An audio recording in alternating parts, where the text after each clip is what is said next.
Hi there, welcome back to my studio. Thanks for being here. Today, I wanted to share a quick video about fixing or spraying your charcoal drawings.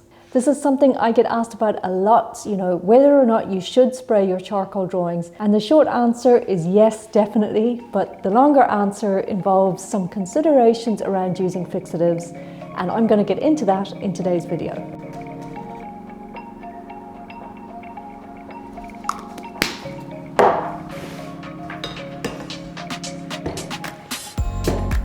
If you're new to this channel, welcome. Thank you for checking out this video. My name is Siobhan and I share videos about a dynamic and an expressive approach to drawing the figure.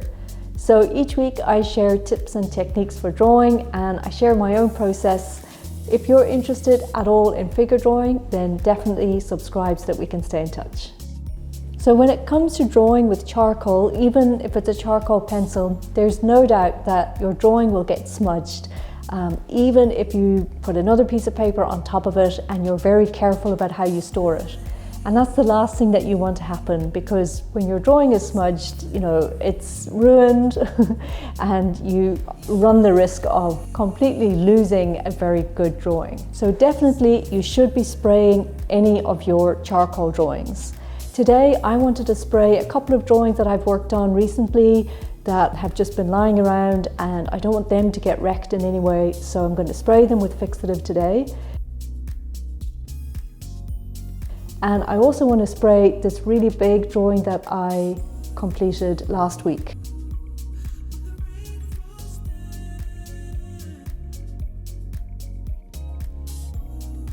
So a couple of weeks ago I got back from an amazing trip to Zimbabwe. I made a video about that trip and about how I got to draw some wildlife in the wild. I'll leave a link to that video below so that you can check it out.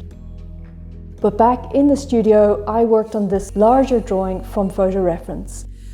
And in a couple of days' time, I'm traveling back to Ireland, so I want to bring this drawing back to my mum, and I'm a bit nervous about transporting it all the way.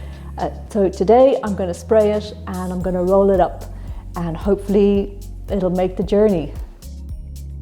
So the fixative that I'm going to use is this one. Something that I always recommend is that if you are buying fixative, try to buy a really good quality one.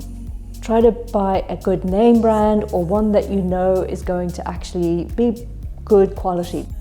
Buying a cheap fixative is just not worth it. I know some people say you can even use hairspray if you don't want to spend the money on fixative, but consider that it's much more important to protect your work and spend the extra money knowing that you're going to get a really good quality product that isn't going to mess up your work.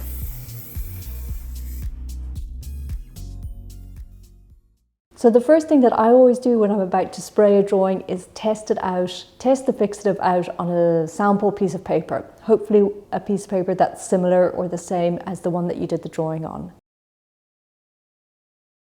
So this drawing here was a study that I did before I tackled the larger drawing, and it's on the exact same paper as the drawing that I made. So I'm going to spray this drawing first and see how this takes.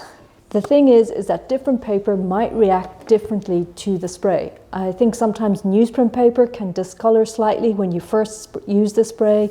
And I've even heard from one of my subscribers that when spraying his drawing, the charcoal layers got moved about or, dispersed, and some of the depth, the quality of the depth of the charcoal was lost. In the case of this drawing, I did this drawing with willow charcoal, which I think is a lot lighter than compressed charcoal, or at least to me anyway, it feels like it's lighter, not in tone, but in weight. I feel like it sits on top of the paper more so than compressed charcoal. So for that reason, I'm going to try and spray this drawing flat, like spray it from above, so that if that is the case, then hopefully I'm avoiding spraying the charcoal away. The other consideration that I want to mention is that when you are using fixative, try to have a well-ventilated room or spray your drawings outside if you can. Make sure that you open the windows and doors. I personally made sure that my dog wasn't in the studio. She stayed at home because I just don't really want her to be exposed to the spray. I don't know necessarily if this fixative is really toxic, but like all art materials, you do have to be so careful about them. And certainly it has such a strong smell that it could be definitely an irritant, if nothing else. And with that in mind, I would also say, if you bring fixative along to a life drawing session, just be a little bit mindful about spraying your drawings in the middle of the life drawing room. Other people might be allergic, or they might not appreciate you spraying it if in the middle of life drawing. So just keep that in mind, a little bit of life drawing etiquette.